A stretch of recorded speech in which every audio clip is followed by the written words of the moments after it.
Let's do this, guys. What's up, everybody? I'm Mitch from Stone Coat Countertops. Let me know how you can hear me. We are live. It's Thursday night. We've got a special show in store for you. We're hearing myself. That's funny. So, guys, hundreds of thousands of customers have used Stone Coat Countertop Epoxy throughout the past 7-8 years to renew their countertops in their kitchen and their bathroom. If you don't know, if that's you, if this is one of you, if you've done your countertops, you know I wasn't lying. We weren't lying. You got this. You can do this. It's not that hard. Shower walls is the next step in that epoxy evolution to really save thousands of dollars and time renewing your shower walls with Stone Coat Epoxy. So we have a shower wall kit on our website. Check out the link in the description below. It includes everything you need to take pink XPS foam. XPS foam is extruded polystyrene. It's very dense. It's not real squishy. So pay attention to that. It's Pink Panther at the Home Depot. At Lowe's, it's usually a green foam. So pay attention to that. We're gonna take 1/2 inch or 1 inch foam. We're gonna buy Stone Coat epoxy shower wall kit. That includes speed cure. It comes with white dye or black dye. And it also includes a roll of our fiber mesh. So this foam is very dense, but if you had a slip fall in that shower and you were to hit this epoxy and you didn't have your fiber mesh, it's gonna be able to squish a little bit. So that fiber mesh is a very crucial step to get these to be an actual functional shower wall to last a long time. So real quick, I'll go over with you. We got our foam. We have a wood edge on the outside. That's for our shower curtain wall rod, or our shower doors. If those are installed, if you're getting glass doors in, you don't want to screw through foam. So we put a piece of exterior grade MDF, it's about 4 inches, and we seam that the same way we do our countertop seam. I'll put a spacer in between my wood, I tape the back, I put my fiber mesh on, and this is also a crucial step. You want to take your time, be real, work gingerly here when you're putting your fiber mesh down. Because if you speed this, if you wrinkle this all up, you'll get humpback whales is what I call them, where the mesh wants to float. So to have minimal of that, just take your time. We have tutorials on our channel that show you how to do this. So once our mesh is down, we follow that with 4 ounces per square foot of Speed Cure Countertop Pro. This stuff's epic. You can sand it in 4 hours. You're gonna tint it white or black or tint it whatever color you wish. So once we have our 4 ounces down, come check out this loop right here. This is where I'll show you where some of that foam has released and kind of became a humpback whale. I'm not concerned about that. That 4 ounces per square foot we've put in gives me plenty of material to sand that back flush, nice and smooth. We put our opaque epoxy on this, it completely covers it. If you were to come back and you rush that mesh step and you got mesh floating everywhere and you don't want to spend the next hour sanding, mix up a little more Speed Cure, slap it right on there, you're good to go. So today we are matching a brand new stone. Well, it's not brand new, it's been around forever. Travertine, real pretty, elegant. I'm using 2 colors to create this finish. We've got white dye and brown dye. And what I've done is I've made different shades of our dyes. I got pure white, and then this is like a skim milk. It's translucent. Then I have a darker cream and a lighter cream. Then I have a real dark brown dye and a very, very translucent dark brown dye. So I'm gonna put my whites and creams down as a base, and then I'll start bringing in my brown colors. We're doing this entire project with our gloved hands. No special tools needed, man. And this one is one you can do really fast to scale. I mean, there's no thinking about this one. And travertine, believe it or not, guys, I've installed a travertine shower, a real one. I was a granite installer for many years. And travertine is a real marble, like Carrera, like soapstone. So it's soft. And I actually broke my travertine shower panel trying to install it. It was horrible. I had to pay for it. I had to redo the whole thing. You are not gonna break your shower panels when you're installing epoxy ones. So I randomly have colors down. You're like, what are you doing, Mitch? Don't worry. We're taking our gloved hands and we're just giving us a flow. Travertine has a flow to it. It's kind of striated stone. And this one's going to be very elegant. And really, you could have also, for this one, I probably should have chose a white undercoat. But if you're going opaque colors, it's going to be okay. You won't see much. And sometimes mixing up the undercoat color gives that piece a happy accident. We've done that before, that's for sure. Where you might notice the dark would be on our edges. If we were to peel this tape dam early, and the reason I have a tape dam is because I'm using a lot of material. I'm going about 6 ounces per square foot for this finish. And right here, that's my base. I'm gonna add in a little more brown, actually. I only use the light brown. Getting epoxy all over. With the install, with a prefab, with a tile, shower. Oh, what was the question? Difference in difficulty in install. Oh yeah, so I would say the hardest shower to install, like, got to be the granite, because if you make one wrong move, you're buying that thing, right? Time consuming tile, that takes a long time. Not everybody can do tile. Everybody can do epoxy. And to install these panels, it's very easy.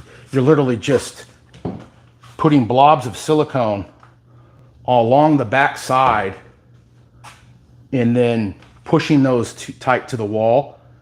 And the silicone suction cups that panel right to the wall after you've waterproofed. You want your area ready for tile. Waterproof like it's gonna be tile. Then we're gonna glue our panels in. We silicone the seams and it's done. What's a tile install? A tile install takes a very long time, and you better know what the heck you're doing. Like, have you gone into a tile shower, one that was poorly installed, and there's just lips everywhere? It's like sharp. Your feet are clipping on sharp tiles because they're not even. You got to know what you're doing when it comes to tile. That's why the install is so expensive. If you don't have that part right, the whole thing's horrible. Maintenance of the grout. And the maintenance, right? Grout on counters and showers is horrible.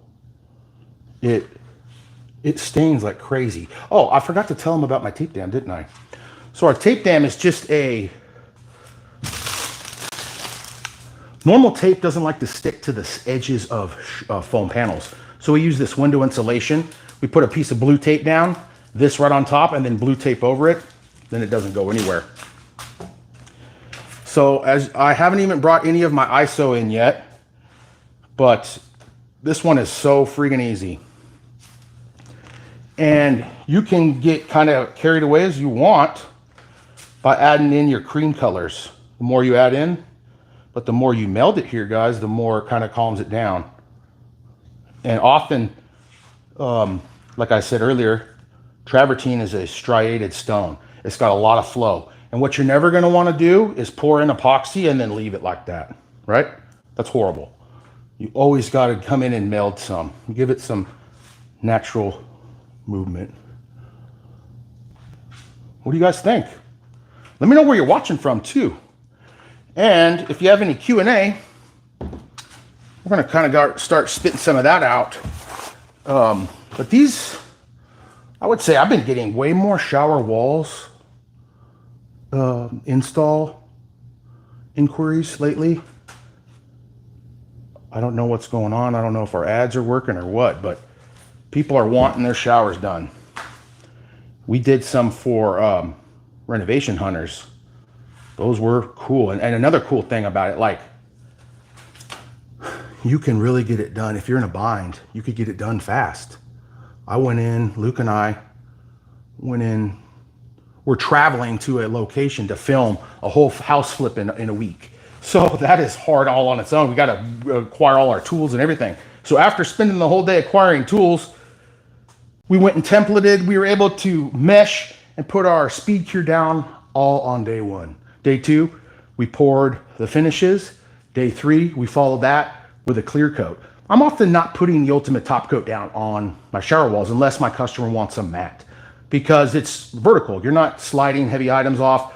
the tub surround I have at my house in Oregon, I'm on a well water, so I wanted to test how the epoxy deals with hard water and calcium. It comes right off. I used, it was bleach free, like hard water cleaner, and it got rid of it instantly without damaging the epoxy. So guys, really, this is done. You could be done right now. You can just kind of come in and add some more colors if you want. But I almost like a little bit of the black poking through. I don't know if that's true travertine though. Travertine wouldn't have no black. So I'm going to add a little more of that color in here to cover it. And it's always kind of a pro tip, guys, to save some of your white. Because when you bring in all your colors, you can come follow this on top and then use real light pressure, and you could really lighten that up in case it was too dark. Boom, bam. I like that. That's pretty. I'm gonna ISO it. So often travertine has little cells, some lacing going on, and many a times it is honed or matte finish when it goes in. We did a lot of travertine behind our epoxy countertops as tile backsplash. So here is 91%. I'm gonna do a nice puddle, give me some bigger droplets, and then follow it with a fine mist to lace. And travertine is complete. Do you have a video showing this whole process? We have videos showing the entire process on how to properly prep and install and demo fiberglass surrounds, everything. So, man, I forget the title of it. Nate, if you're watching, drop it in the link below. Nate edited that video. It was my little sister's shower. Look at how cool that freaking alcohol did to that, bro. Like, that brought it to travertine, right? Sick. Game over. And I'm thinking, like, we were about to do some dark bronze in here. So let's talk color theory. That's like the first thing you got to do, right? When you're figuring out a project, you got to know how much to mix.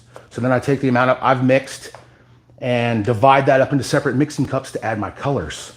And you remember I had all huge amount of white because I wanted this to stay whiter. I barely used my browns. Like, look at that. I probably used 4 ounces out of this, and I don't think I want any more. Like, we were trying to actually match a piece, and I think that dye did better than the mica would. Travertine doesn't have any sparkles or shine to it. So, dude, guys, should we make this a kit? Countertop kit? I think we should. Or shower kit, whatever. So a countertop or shower kit, they go either way, right? Your mom says, let the folks know I have shower walls for almost 5 years, and they're easy to maintain, no water spots or soap stains. Right. Thank you, Mama. Yeah. This piece is sick. What should I do? Nothing? Here, let me get one on the flat over. Yeah, I'm gonna get rid of some of that air. Eliminate some of the air just with a propane torch or a heat gun.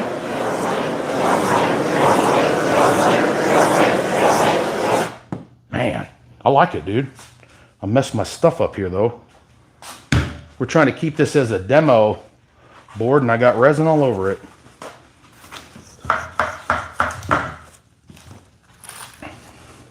What you guys think? Let me know in the comments below. And also, you guys know KCDC Designs, right? Old Keith. He's in the house. Good friend of mine.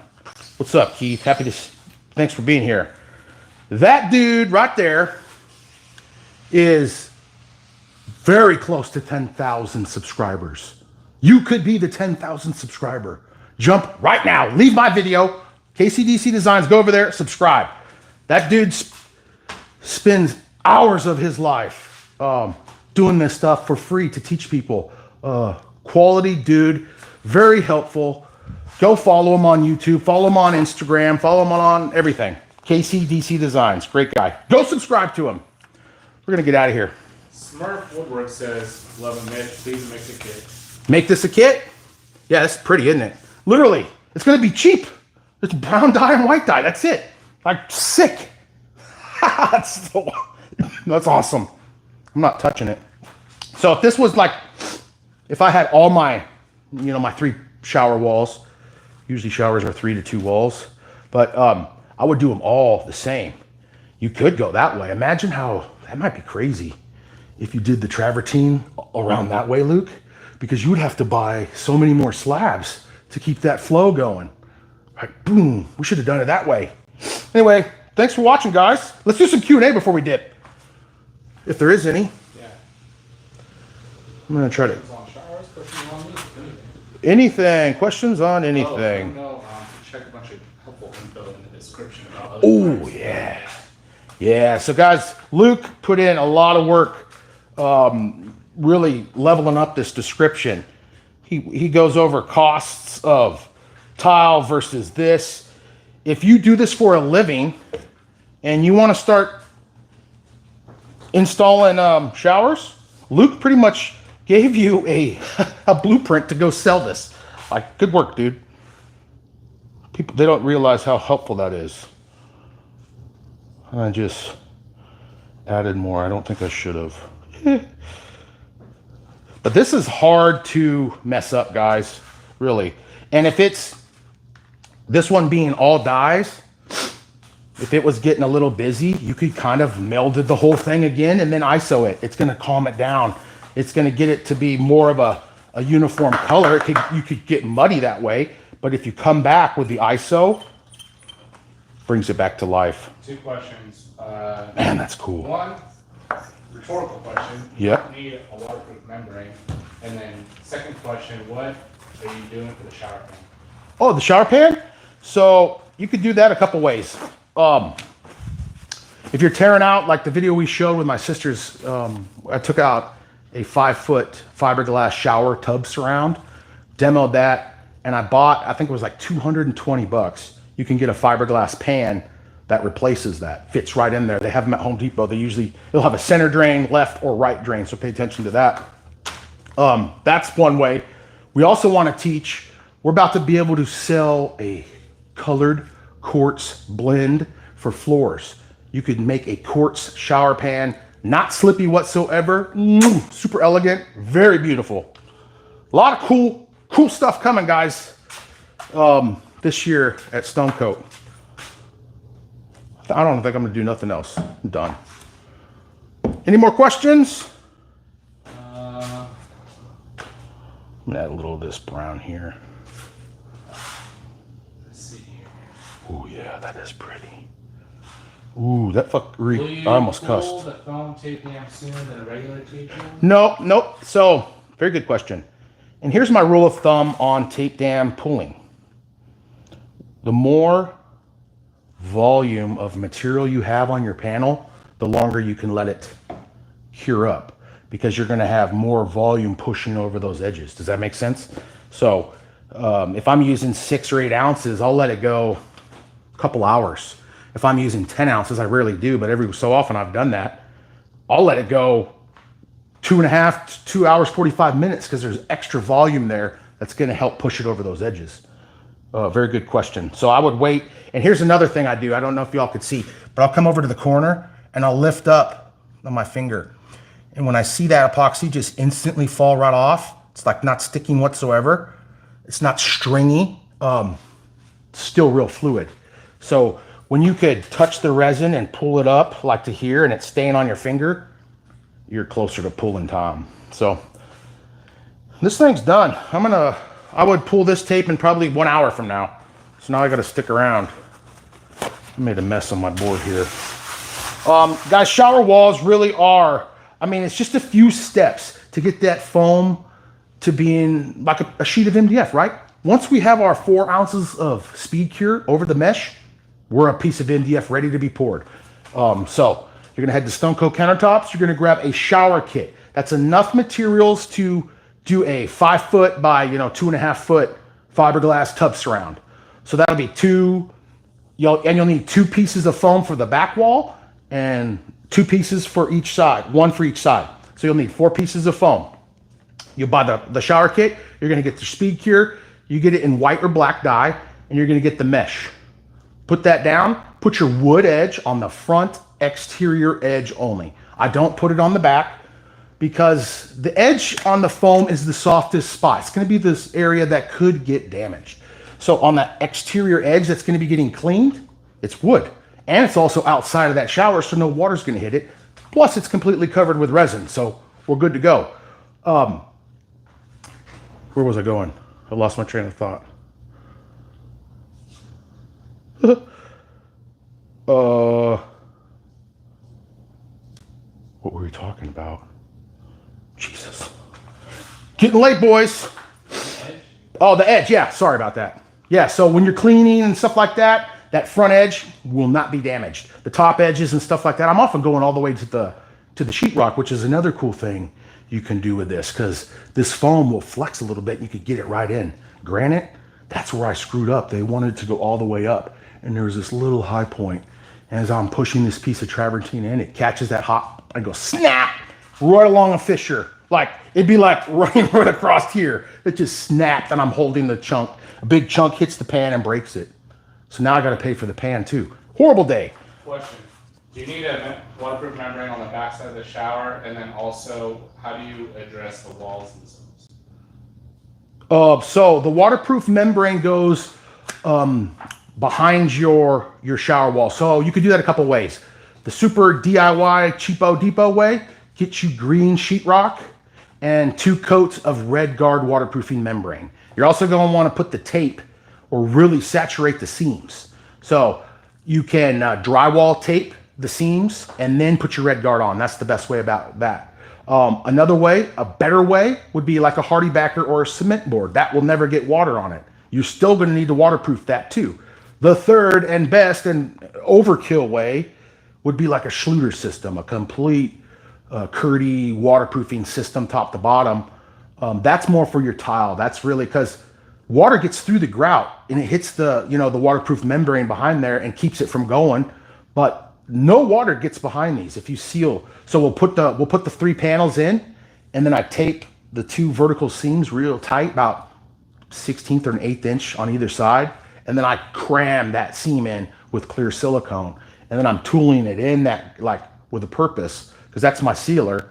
And then it's good to go. And you don't need to roll anything on the backside of this panel. No, heck no. This is good to go. I'm just putting blobs on that. These panels are actually waterproof by themselves. Speaking of that, here is the biggest pro tip for your shower panels. You cannot have moisture on them before you start doing your work. If it's been raining, if it's humid, if it's winter, really get these things acclimatized in your shop, get them dry.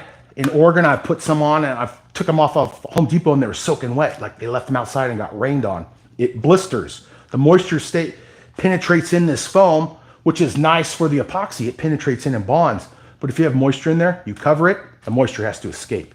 So ensure they are moisture free. And on that note, I'm gonna torch this pretty much one more time and call it a day. This piece looks pretty. So I hit this with my hand and I didn't ISO it and it jumps out, right? I think it needs to be ISO'd like everything else.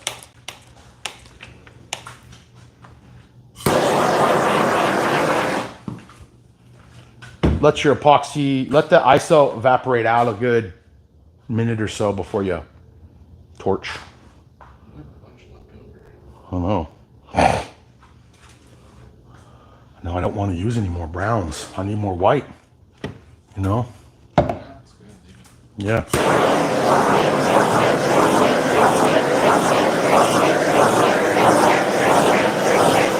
Yeah, I'm low on my 8. I have quite a bit left.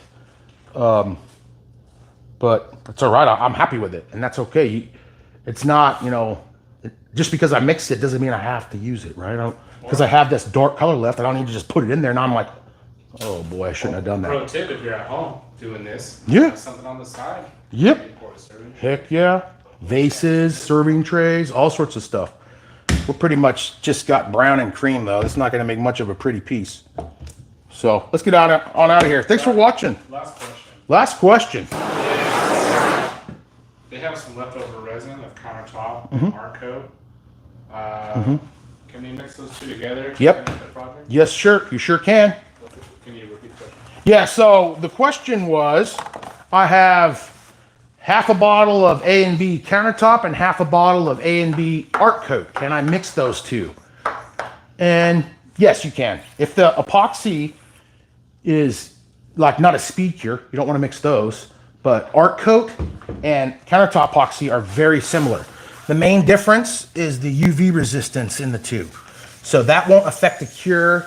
You may be a little less UV resistant than if you would be with pure art coat, but if it's half and half, man, you're so dang, we're tripping over 16th inch hairs here. So yeah, you're good.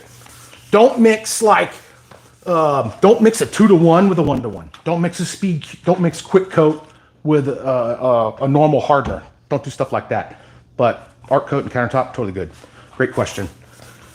What I did here is I'm just getting the epoxy off because I'm going to peel this off. I'll have all the layers. It's going to look cool. So we'll come and do a clear coat here.